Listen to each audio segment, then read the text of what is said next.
You look so dumb right now. You look so dumb when you do that. That's so dumb. Go off, Delta! A couple of years ago, someone sent me an email. Well, I think they sent me an email. They sent it to Delta Lake. So they could have meant it for Darien Lake or Delta Work, but in this case, Delta Lake. Something similar happened again. Different person, but the same idea, the same disregard, the same mishandling, the same barely Delta behavior. So I checked my email box, and aside from all of the deals from IHOP and reminders from Canva and all of the discounts at just different stores all over the place, basically all the emails that I never read, buried in there was an email from a company that wanted to hire me to do something, an opportunity. And I was excited. And I opened up the email, and the email was addressed to someone else, but it was sent to me. It was an email looking for a sound engineer. They were looking for someone to do a gig, an international gig, and they wanted to know if this person was interested in doing this gig for a company in another part of the world, and it sounded great if I was a sound engineer. But I knew something about the email, and that was that it was coming from someone I had already had discussions with about a completely separate gig. This is strange to me.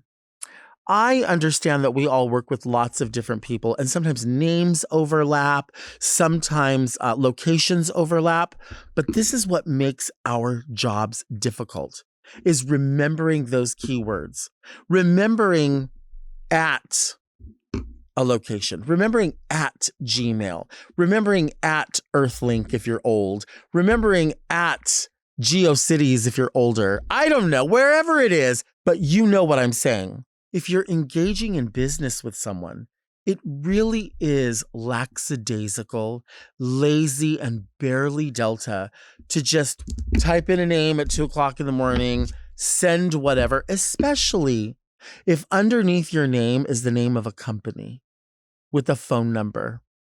And you know what makes it worse?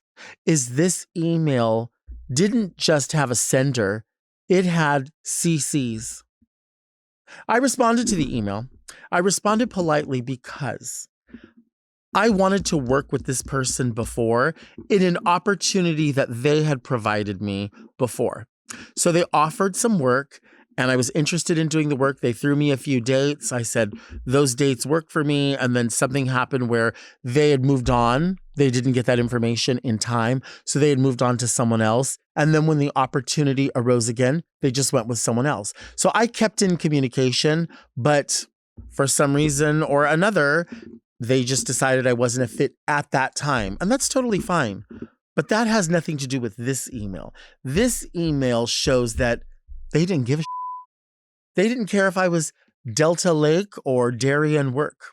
They didn't really give a shit who I was. What they cared about was taking care of this other situation.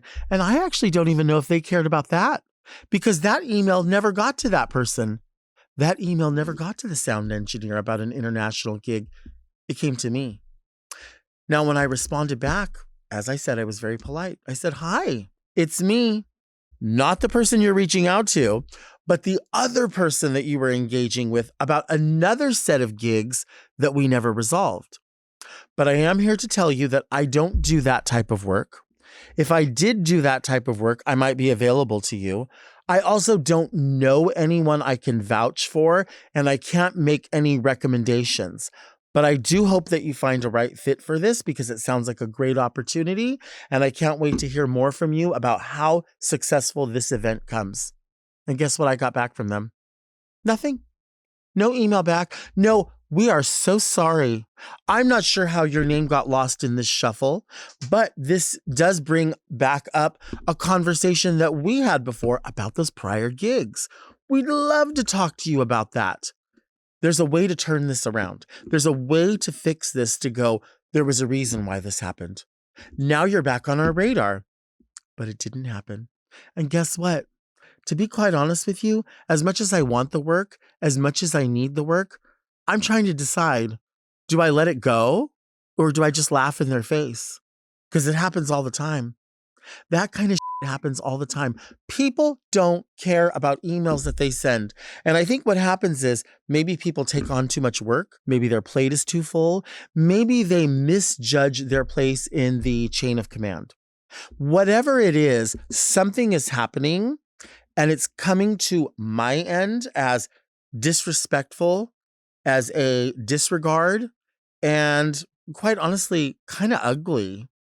I don't like that kind of behavior. And I know for some people, they would say, well, it could have been a mistake. It could have. It very well could have. It was. It was a mistake. But that mistake has to be cleaned up. You have to fix that. You have to address that. You have to come back immediately and say, I'm so sorry for this disregard.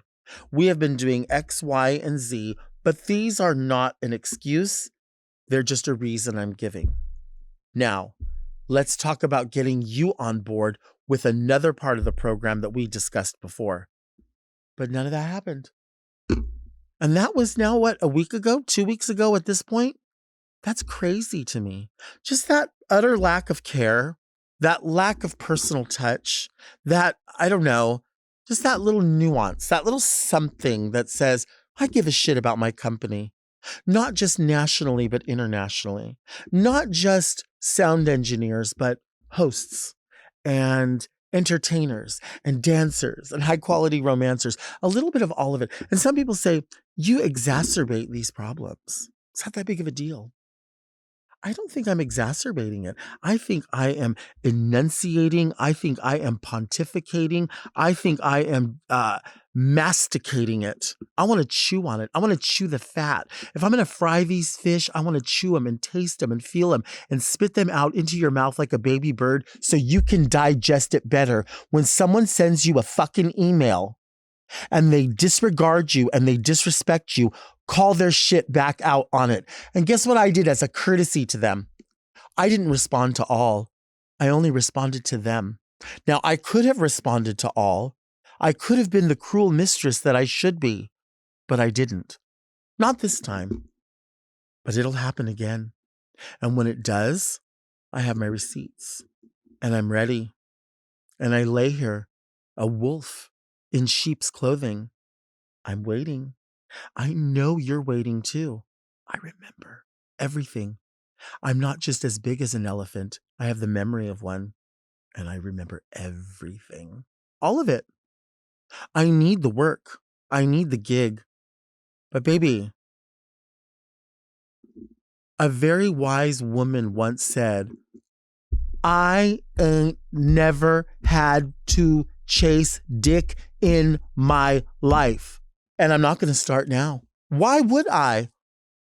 There's all these gigs out here, and I want all of them. But all I'm going to say is yes or no. I'm not going to walk around, oh, please, please, please, please, pick me, pick me, pick me. Remember pick me?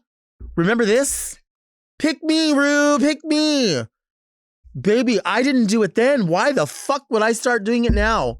For your lousy ass, get the fuck out of here. With your lousy gig. You need to go back and learn how to write an email. And guess what? After the period, 2 spaces, and then the next sentence. 5 to 7 sentences in a paragraph. Why is it so hard? You work for a company, you have a title, you work nationally, internationally, you fly to spots, jump out the jet, we're in Saint-Tropez. You're all over the place. You're everywhere. But you cannot respond to an email just to let me know? Oh, honey. Here's the thing. Not responding to an email, that's fine. I get that. But when you make this kind of mistake, it's entirely different. The zero behavior, the zero attempt to clean it up, that's weird. That's sloppy. That's lazy. That's piggish. That's sowish. That's foolish.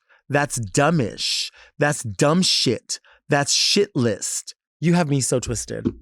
You have me, you have our whole community twisted. We got all these people out here expecting us to beg for things. And then you want to jump under the umbrella and have other people beg because you work internationally?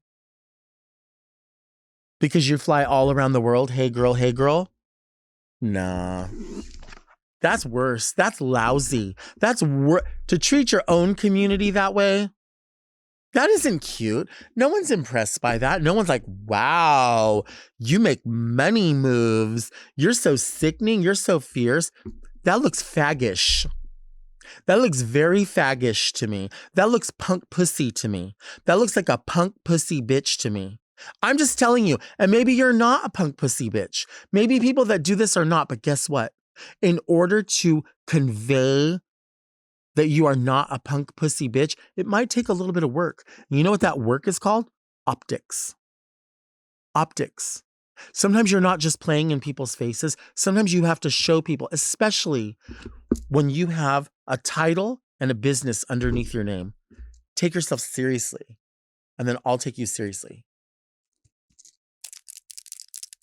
Seriously. Like, seriously? Seriously. On the serio side. Seriously. Serio. Serio. You know what I mean? You and me. You see me, I see you. But I'm not just looking at you, I'm looking at all of you, and you're all looking at me. I see you looking at me like I'm some kind of freak. Why don't you fucking do something? Okay? Now get yourself together. Go back to your MacBook Pro. Go back to your Acer computer. Go back to your Comquest, your Compact Presario. Go back to your IBM computer inside of a duffel bag. Wherever you go, wherever you write from, your iPhone, your BlackBerry. Hand me my BlackBerry, honey. I got a text message by agency. No, not the escort agency, honey, the modeling agency. Okay, I got to make these coins, girl. Oh, yes, I look good. I feel good. And I'm back, baby. Back to let you have it. Now, shoo. Fucking email. How dumb. How dumb. You look so dumb right now. You look so dumb when you do that. That's so dumb. You want to see me take a break? Baby, I need to take a break. I need to write an email to my modeling agency. Casablanca Models. John Robert Powers Models. I have to write an email now